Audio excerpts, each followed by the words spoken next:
A paz do Senhor Jesus, meu irmão, a paz do Senhor Jesus, minha irmã. Hoje vamos estar estudando a lição de número 10, Espírito, o âmago da vida humana. Nosso texto áureo, peso da palavra do Senhor sobre Israel.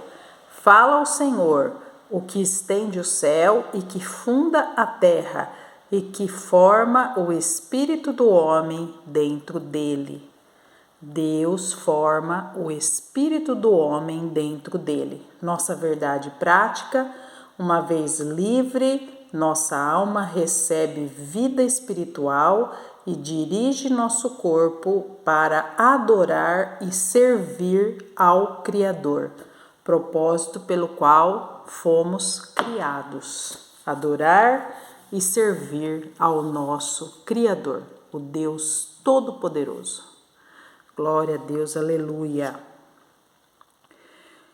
O espírito humano, ele foi concedido diretamente por Deus como parte essencial da natureza humana, capacitando o ser humano a ter comunhão com o seu Criador. Que bênção, né, irmãos? Podermos ter comunhão, contato com o nosso Criador através do nosso espírito. Então, nessa lição, nós vamos estudar acerca do espírito. Nosso tópico 1 diz o seguinte: o sopro divino, a concessão do espírito, o fôlego da vida. Feito de uma matéria-prima pré-existente, o pó da terra, o corpo humano estava inerte até receber o sopro divino, o fôlego da vida, ato pelo qual Deus deu ao homem o espírito e o tornou alma vivente. Até então, toda a criação havia sido feita mediante o emprego de ordens verbais. Haja, ajuntem-se, produza. O homem, contudo, recebeu vida por uma comunicação especial, o elemento espiritual soprado por Deus. A matéria recebeu vida espiritual consciente, constituída de espírito e alma. O espírito é a parte imaterial através da qual estabelecemos nossa comunhão com o Criador. A vida que o espírito recebe de Deus é por ele transmitida à alma. Esta, por sua vez, a expressa por meio do corpo. Portanto, o espírito é o âmago, a parte mais profunda e íntima do ser humano, entranhado com a alma e inseparável dela.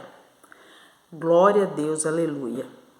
Vocês veem que interessante, irmãos? O homem, ele recebeu vida através do sopro de Deus. A nossa matéria, ela recebeu vida espiritual constituída, vida espiritual consciente, constituída de espírito e alma. O espírito e a alma, eles são inseparáveis aqui na terra.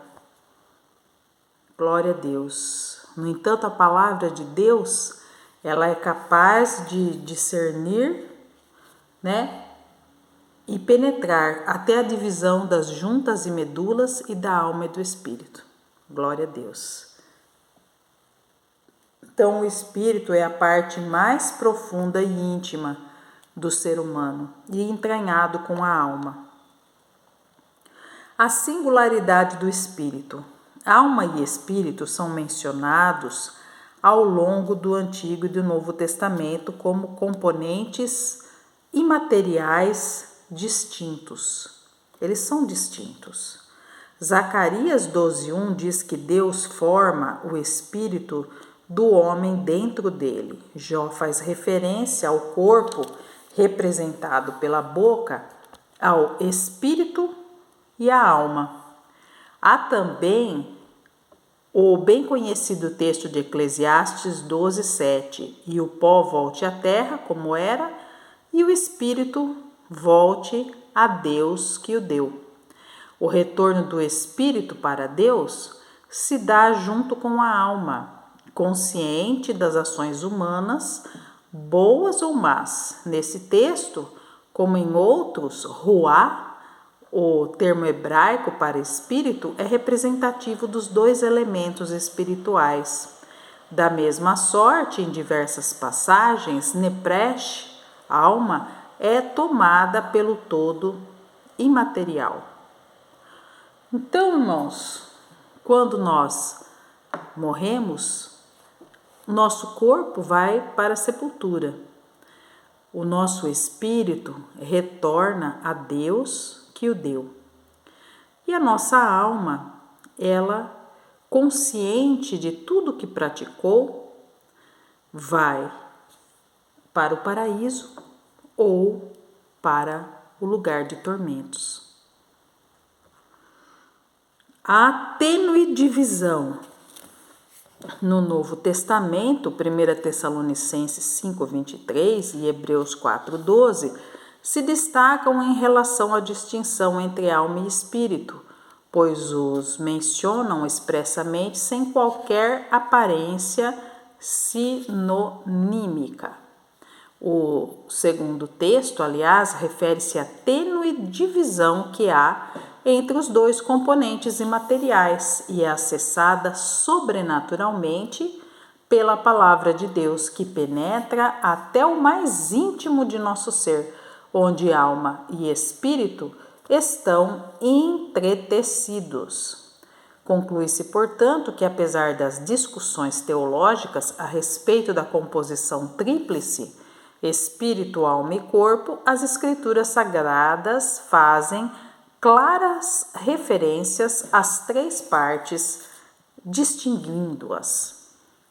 Lógico, irmãos, tem algumas coisas que são relativamente óbvias, né? Corpo, somos tricótomos, corpo, alma e espírito. O espírito é a porção de Deus em nós. A nossa alma é a nossa personalidade, os nossos desejos, os nossos sentimentos, as nossas sensações, elas estão na nossa alma, né?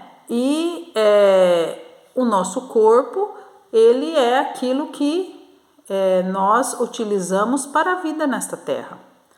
Então, sim, são três partes. Tessalonicenses mesmo, né, que eu acho que é a passagem mais clara acerca dessa tricotomia, 1 Tessalonicenses 5:23, Paulo diz, né, e todo o vosso espírito e alma e corpo sejam plenamente conservados e irrepreensíveis para a vinda de nosso Senhor Jesus Cristo. Então, as pessoas que falam que Deus só se importa com o nosso coração devem ser confrontadas à luz dessa palavra de 1 Tessalonicenses 5:23. Se ele só se importa com o nosso coração, por que devemos ter espírito, alma e corpo irrepreensíveis, né? Basta dizer isso e a pessoa já vai perceber que ele não se importa apenas com o nosso coração. Vamos para o nosso tópico 2, espírito, pecado e santificação. Pecados do espírito. Existem pecados do corpo, como a prostituição, e da alma, como os maus pensamentos, mas também existem pecados do espírito, como o orgulho, a soberba, a vanglória, a arrogância e a inveja. Esses costumam ser piores que os pecados do corpo. Sutis e às vezes ocultos, os pecados do espírito causam terríveis males. Além de prejudicar seus autores, afetam e destroem muitos relacionamentos. Certas expressões pecaminosas da alma e do corpo, como iras, disputas e maledicências, geralmente são reflexos de pecados do espírito. Em alguns casos, não é difícil percebê-los. Sambalate, Tobias e seus asseclas não contiveram sua soberba e inveja, mas Neemias permaneceu firme, redobrando a vigilância e a oração. Diante de capciosas e sistemáticas oposições, precisamos ter prudência e resiliência sem nos abalar. Pois é, né, irmãos? Eu fico pensando acerca dessa situação porque eu vejo que muitas sensações estão na nossa alma, né? Nossa alma, mas a gente não pode esquecer que cada pessoa, ela possui um espírito natural, que é diferente do Espírito Santo de Deus. O Espírito Santo de Deus, ele nos aconselha e ensina de acordo com aquilo que provém de Deus. Mas o nosso espírito natural, ele tem a tendência, né, de buscar aquilo que lhe agrada, né? Então, muitos pecados podem surgir aí desse espírito, né? Aqui no caso o comentarista está apontando o orgulho, a soberba, a vanglória, a arrogância e a inveja. E quando eu estava estudando essa lição, irmãos, eu lembrei que o luzeiro, Lúcifer, né?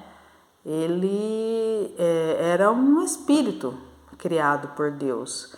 E mesmo assim ele se encheu de inveja e também soberba, quando ele quis, né, colocar o seu trono acima das nuvens, né?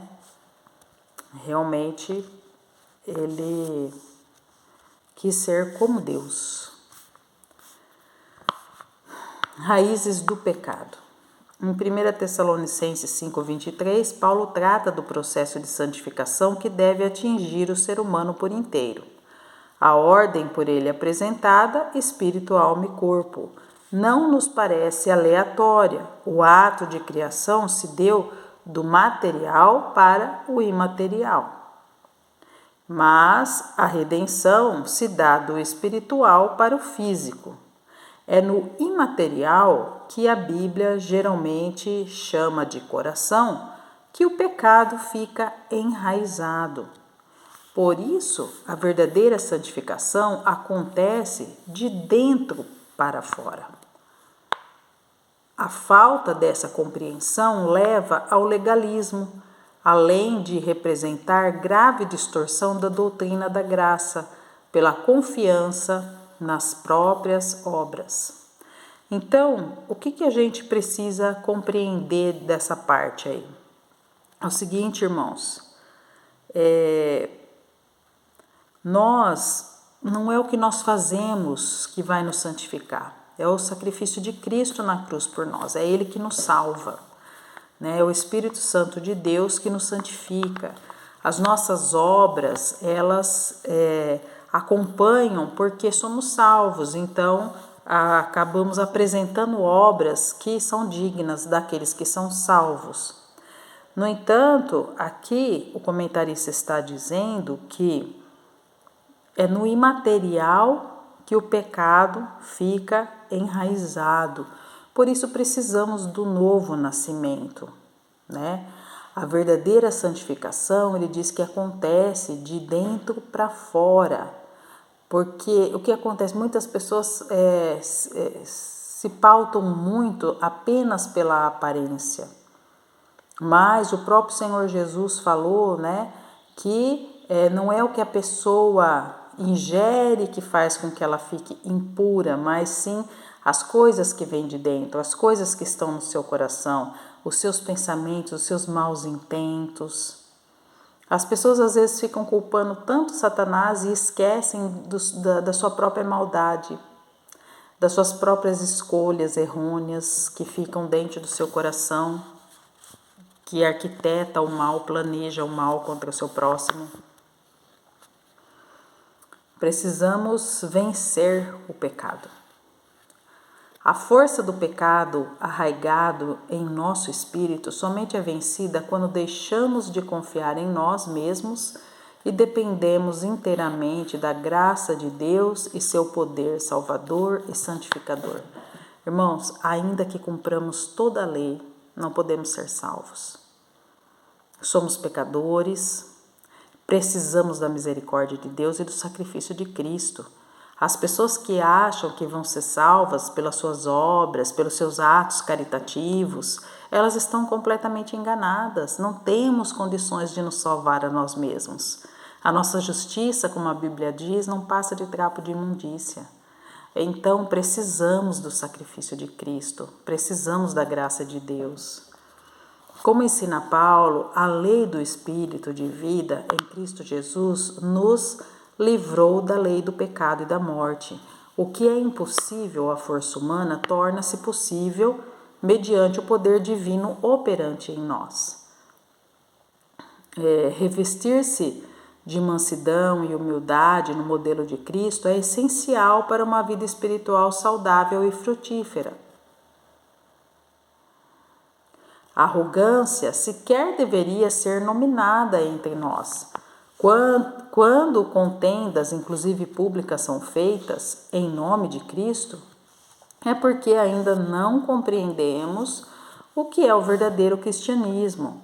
Ao servo do Senhor não convém contender.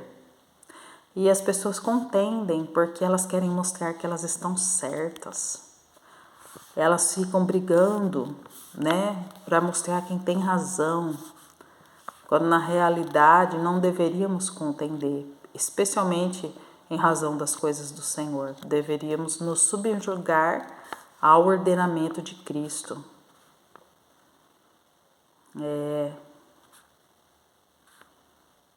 Aqui está, a arrogância sequer deveria ser nominada entre nós. As pessoas se acham umas melhores que as outras e querem provar isso, humilhando o outro. Purifiquemo-nos de todos os pecados, inclusive do espírito, pelos meios da graça, aperfeiçoando a santificação no temor de Deus. Quem quer ser santo deve obedecer a Deus, temer a Deus, buscar a orientação do Espírito Santo de Deus. A santificação ela é aperfeiçoada com o tempo. A santificação é gradativa. O Espírito Santo de Deus vai nos limpando. A verdadeira santificação ela começa no interior, pela ação transformadora da graça de Deus. Glória a Deus. Item 3, regeneração e adoração. O novo nascimento, a vitória sobre o pecado, começa necessariamente com a experiência espiritual do novo nascimento. Ato divino operado em nosso interior que nos outorga um espírito regenerado. Então, quando passamos pelo novo nascimento, adotamos, temos em nós o espírito regenerado. Glória a Deus. É uma operação de Deus no nosso interior.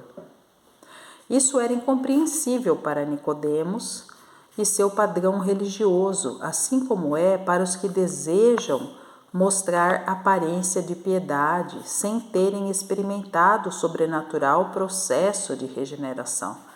Muitas pessoas fingem que são boas, que são caridosas, que são tementes a Deus, quando na realidade buscam apenas o status, por vezes, que essa condição lhes confere, Quantos pregadores existem que conhecem muito a Bíblia, mas não vivem a Bíblia, não foram regenerados, apenas estudaram bastante. Com o espírito altivo, resistem à verdade e negam a inerrância e a infalibilidade da Bíblia, considerando sua mensagem ultrapassada. Interpretam as Escrituras conforme seus desejos já estabelecidos, distorcendo a palavra de Deus. Não podemos ter comunhão com essas pessoas, porque essas pessoas acabam por contaminar o nosso entendimento acerca da palavra de Deus, né? Eles acabam, são as doutrinas de demônios que Paulo falou que haveria nos últimos tempos. Então essas pessoas, elas são usadas pelo inimigo para propagar doutrinas antibíblicas, heresias. Em espírito e em verdade, a compreensão da imprescindível obra do novo nascimento operada em nosso interior é fundamental também para uma vida correta de adoração. Assim como Nicodemos, a mulher samaritana expressou um entendimento religioso limitado ao visível, apontando o Monte Gerizim, conhecido lugar de adoração de seus pais. Uma vida espiritual sadia não se fundamenta em misticismos, mas em uma comunhão com Deus segundo as Escrituras. Precisamos ter comunhão com Deus. Muitas vezes não é o local onde vamos adorar, mas a forma de adoração, em espírito e em verdade. Então, precisamos ir além dessa situação limitada ao visível. Precisamos ir além. A nossa verdadeira adoração, ela surge da comunhão com Deus. Glória a Deus. Um espírito quebrantado. O pentecostalismo clássico sempre foi despido de crenças e práticas alheias às Escrituras, buscando sempre refletir o autêntico cristianismo bíblico. Como Jesus ensinou a samaritana, Deus é espírito. E importa que os que o adorem em espírito e em verdade. A verdadeira e pura adoração nasce de um espírito quebrantado, em simplicidade, sem pretensão de louvor ou glória humana. Quantas pessoas fazem as coisas para ter glória, aplausos, visibilidade, fama, né? Mas a verdadeira adoração, ela nasce do espírito quebrantado. Você precisa se reconhecer pecador. Você precisa se reconhecer dependente de Deus. E para a gente ser considerado dependente de Deus, a gente precisa se sentir pequeno, falho, sem condições. E às vezes a pessoa não, ela se acha o máximo.